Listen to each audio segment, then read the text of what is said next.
Hello నేను మిస్సెస్‌రావు. కొన్ని సంఘటనలు జరిగేటువంటి వాటిని మనం మర్చిపోలేం. అవి కలవరపెడుతుంటాయి. అంతేకాదు అవి ఎప్పటికీ మర్చిపోలేనటువంటి ఘోరాలుగా ఉంటాయి కొన్ని. వాటిల్లో ఒకటి మనకి వివేకానంద రెడ్డి గారి మర్డర్ కేసు.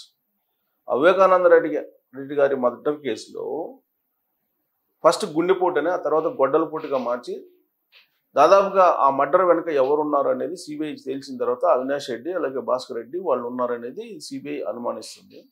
వాళ్ళని కాపాడుతున్నారు జగన్మోహన్ రెడ్డి గారు. అందుకే ఆ కేసుని ఇప్పటివరకు కూడా, ఆ మర్డర్ కేసుని ఇప్పటివరకు కూడా మర్చిపోలేం. సొంత బాబాయినే గొడ్డలతోటి ఎలా నరికారు అనేది అప్పట్లో జగన్మోహన్ రెడ్డి గారే చెప్పారు. సరే ఎవరు నరికారు అనేది ఆయన చెప్పలేదు, కానీ ఎలా నరికారు అనేది చెప్పారు. ఇంకా ఆ తర్వాత కుటుంబ సంబంధాలు ఎలా ఉంటాయి అనేదానికి నిదర్శనంగా ఈ మధ్యకాలంలో షర్మిల గారు చెప్పారు. జగన్మోహన్ రెడ్డి గారు తల్లిని అలాగే చెల్లిని వదిలేసి వాళ్ళ మీద ఆస్తుల కోసం కేసులు పెట్టినటువంటి సంఘటన. ఈ నేపథ్యంలోనే ఆడిటర్గా ఉన్నటువంటి విజయసాయిరెడ్డి గారు బయటికి రావటం, రాజకీయాలకు స్వస్తి చెప్పడం, వ్యవసాయం చేసుకున్నాన్ని వెళ్ళిపోవటం, తర్వాత మళ్ళీ తాజాగా షర్మిలాని కలవటం, ఇవన్నీ కూడా మనం చూసాం.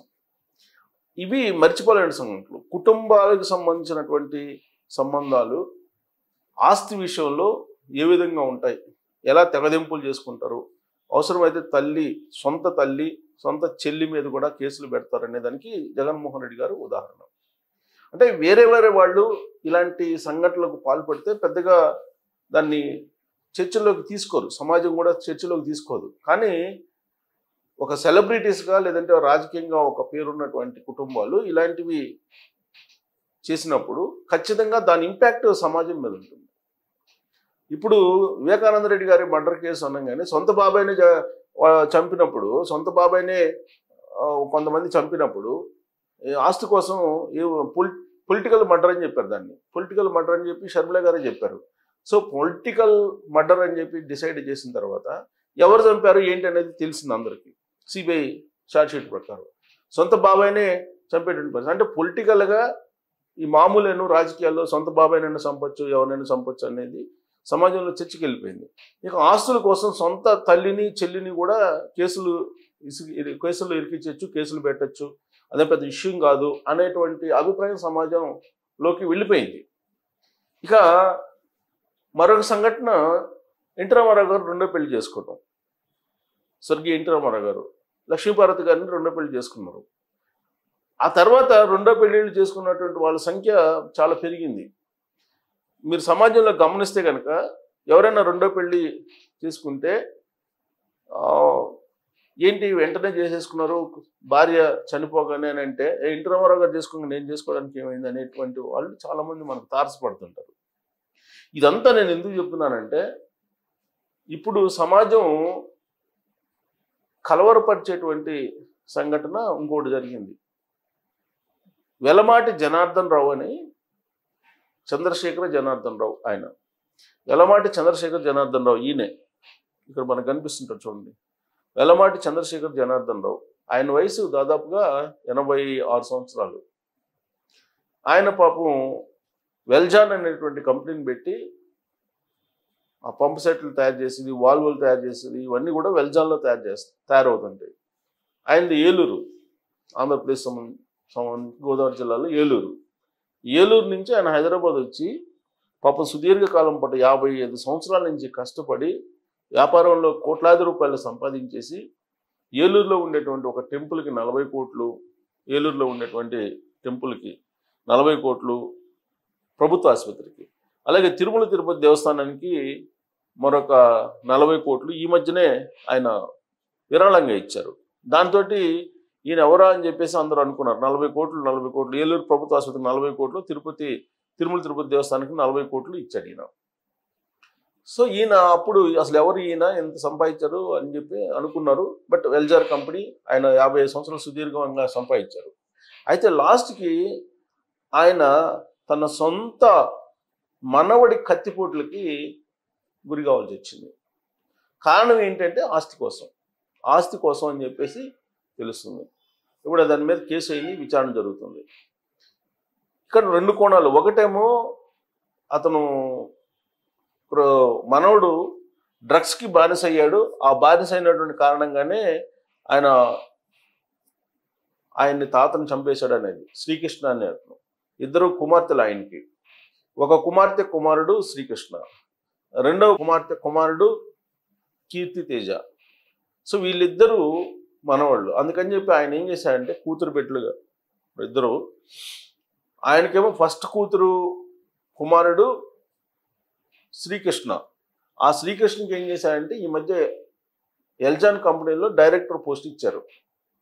రెండవ కుమార్తె కుమారుడు కీర్తి తేజకి దాదాపుగా 4 కోట్ల షేర్లను బదిలీ చేశాడు. 4 కోట్ల విలువైనటువంటి షేర్లను బదిలీ చేశాడు. ఈ బదిలీ చేసిన వెంటనే ఆస్తుల గొడవలు స్టార్ట్ అయినాయి. ఆస్తుల గొడవలు స్టార్ట్ అయ్యి మొన్న 3 రోజుల నాడు గురువారం రోజు రాత్రి తన తల్లితోటి కలిసి శ్రీకృష్ణ వాళ్ళ తాత జనార్దన్ రావు దగ్గరికి వచ్చారు.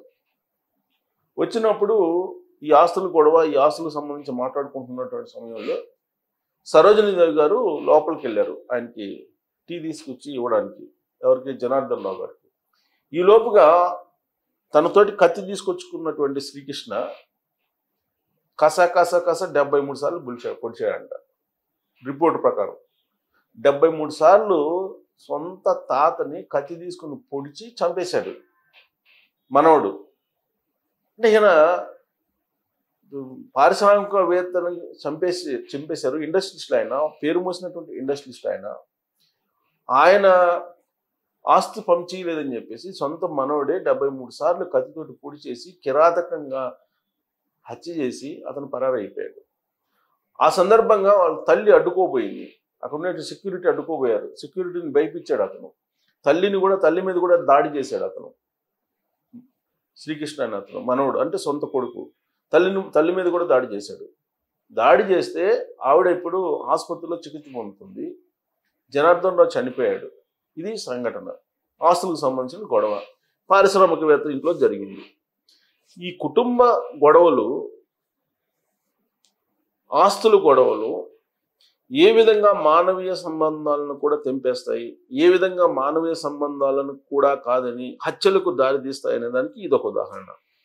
పొలిటికల్ మర్డర్ వేరు. అందుకే నేను ఇంట్రడక్షన్లోనే పొలిటికల్ మర్డర్ చెప్పాను. ఎవరిది? వైఎస్ వివేకానంద రెడ్డి గారి పొలిటికల్ మర్డర్ చెప్పాను. పాలిటిక్స్లో ఏదైనా జరిగిద్ది. పాలిటిక్స్లో దేన్ని తీసేయలేం, ఏదైనా సాధ్యం అని చెప్పి అంటుంటారు. సేమ్ అలానే ఆస్తుల విషయంలో కూడా అదే. ఇప్పుడు ఆస్తుల విషయంలో కూడా ఇప్పుడు మరి ఎన్టీ రామారావు గారు చనిపోవడానికి రకరకాల కారణాలు చెప్తూ ఉంటారు. అలాగే ఇప్పుడు పారిశ్రామిక జనార్దన్ రావు గారు చనిపోవడానికి ప్యూర్గా ఆస్తులు గొడవ. వివేకానంద రెడ్డి గారి మర్డరు అనేది పొలిటికల్ మర్డరు. సో ఇవన్నీ చూసిన తర్వాత పెద్దవాళ్ళ ఇళ్లలో జరుగుతున్నాయి కదా, మామూలు వాళ్ళ ఇళ్లలో జరగడం పెద్ద విషయం ఏముంది అనేటువంటి చర్చ సమాజంలో జరిగేటువంటి అవకాశం. ఇది సమాజానికి ప్రమాదకరం. అలాగే మానవీయ సంబంధాలు అనే దానికి కూడా డేంజరస్ సిగ్నల్ ఇచ్చేటువంటి సంఘటన ఇది.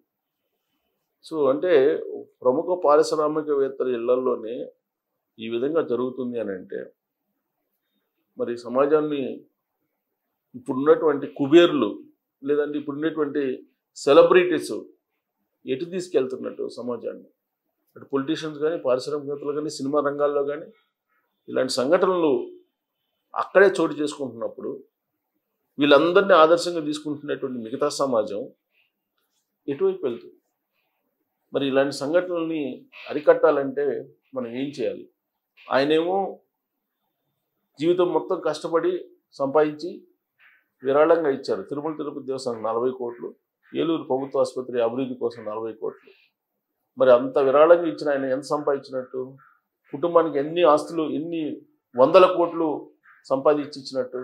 మరి ఏం చేసుకున్నాడు? లాస్ట్కి ఆయన సొంత మనవడి చేతిలో 73 కత్తిపోట్లతోటి చనిపోయాడు ఆయన. మరి అపర కుబేరులుగా డబ్బును సంపాదించడమే జయంగా జనాలని తొక్కుకుంటూ, జనాలని మోసం చేస్తూ, జనాలని వాళ్ళ రక్తాన్ని పిండి జీవితాంతం డబ్బులు సంపాదించినటువంటి వాళ్ళ బతుకులు ఏ విధంగా ఉంటాయన్న దానికి ఇది ఒక నిదర్శనం. మరి ఇది చూసిన తర్వాత కూడా అవినీతి పరులు, బడాకోరులు, దోపిడీదారులు, అవినీతి సంపాదనకు పాల్పడే వాళ్ళు కనీసం ఇలాంటి సంఘటనలు తీసుకొని చూసిన తర్వాత కనువిప్పు కలగాలని చెప్పి మనం కోరుకుందాం. కనీసం కనువిప్పు కలుగుతుందా అని అంటే బహుశా అంత ఈజీగా కనువిప్పు కలిగేటువంటి సమాజంలో మనం లేవు.